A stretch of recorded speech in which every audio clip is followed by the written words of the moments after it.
So as things sit right now, you have the Celtics seventh in the Eastern Conference. And again, for anyone that is unfamiliar with the play-in tournament, the way this works is first six teams in each conference guaranteed a spot in the postseason. Then this 7 to 10, you're going to have those teams square off, and obviously two will emerge for the 7 and 8 seeds, and two will find themselves in the lottery. So the C's right now would be part of the play-in tournament, but it's so close. It is so close right now.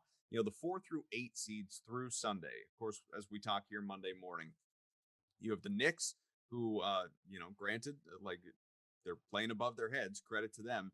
You have the Hawks, a game and a half behind them in fifth and sixth. The Heat, another half game back. Then the Celtics in seventh, just a half game out of sixth, 2.5 out of fourth. And the Hornets, who are a couple games beyond the Celtics, are sitting in eighth. So C's, you'd love to see them avoiding a first round matchup with Milwaukee, obviously, if that's possible, getting up to that 4 or 5 seed. But I mean, man, like as of right now, what is it? Washington, I think that maybe would be their matchup. I'd have to pull it up and look at it. It doesn't really matter. I believe that's what it is. Yeah.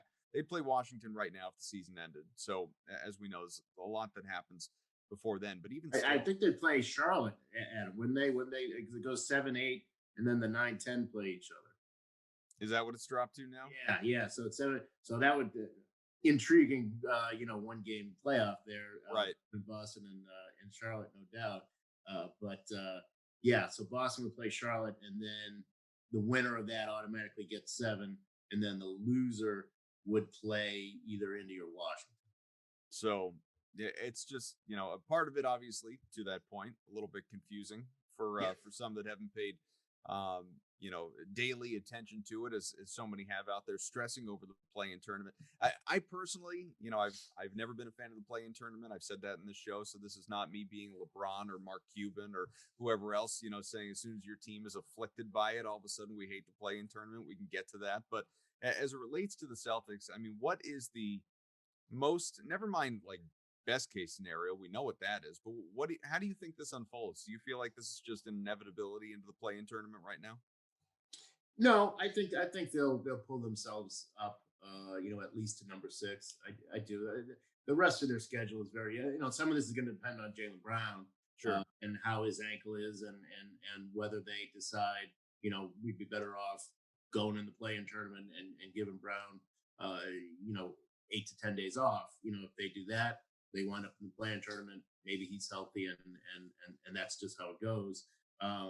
So some of that's going to depend on that, but I think the rest of the schedule is easy enough that they should be. They've got 2 games against Miami; those are going to be obviously really, really important. When you look at the rest of it, they have very winnable games across the board. Mm-hmm. I would think that they'd be able to do enough to pull themselves out of that. So, like you said, it's such a slim margin that you got to think that one of those other teams, with a tougher schedule. Obviously, the Knicks have a really tough schedule remaining, going on the road and all that.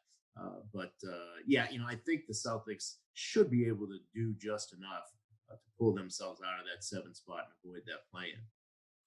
Yeah, I almost think you could rest everybody, though, at this point. Just because, I've come to the conclusion that, and it was kind of evident a while ago, and I forget what game I said it, but it was like, if this team doesn't have everybody together, the chemistry and the body language and the effort just looks off.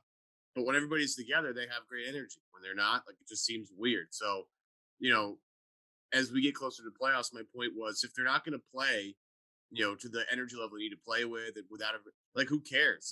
It's just one of those things. If they're if everybody's healthy and they're, if they have their full complement of their roster, then they're a good shot to beat anybody. And I'm not even trying to be a homer about this. They have a lot of great talent on that team, and they play well together when everybody's on the floor. But the problem is nobody's ever healthy enough to see what it looks like for 4 games in a row. So why don't you just bank that?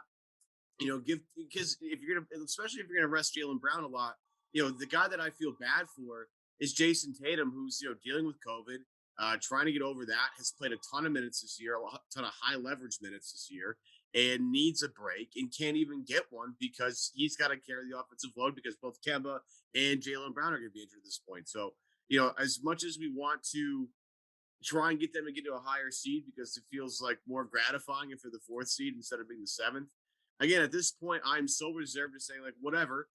If this team is healthy come playoff time, they're one team. If they're not, they have zero shot. So we might as well just get everybody healthy, play that game, and get to the playoffs with hopefully trying to have your full roster. Yeah, and to your point, Evan, like, if imagine being Philadelphia and Celtics do wind up number 7, and they get to win the play-in game, and they come in healthy, and you're the Sixers, and you've had this great year, and you look and you're like, oh, great, and we get the Celtics again. Great. I would not want to be Philadelphia playing the Celtics in the first round of the playoffs, not after the year that Philadelphia's had, and the way that the Celtics have played them in the postseason in the past. Yeah, I agree with that. And if you're going to play Embiid and you're going to play Ben Simmons and Tobias Harris, and again, Doc's done a great job with that team all season long. You're not going to beat that team. Look, Embiid's going to score 40 a game anyway. Doesn't matter what you do, but you're going to need some firepower on the other side. And if you have a fully rested Kemba Walker, if you have a fully rested Jaylen Brown, and you've been able to find ways to give Tatum nights off, then you can at least go toe to toe with them with firepower and say, hey, out of all the teams that are left here, we feel the most comfortable playing to you guys. We've had so much, success against you guys in the past. I mean, I would be okay with it. And if they went down to the league MVP, or a guy that would have won it if he didn't get hurt, I'm okay with that. I'm totally fine with that, considering how the season's gone.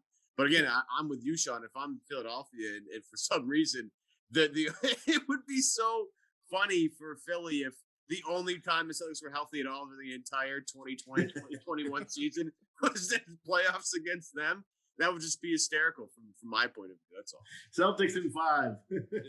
It'd be so perfect for this season, though, wouldn't it? It would just make all the sense in the world the way this thing has gone.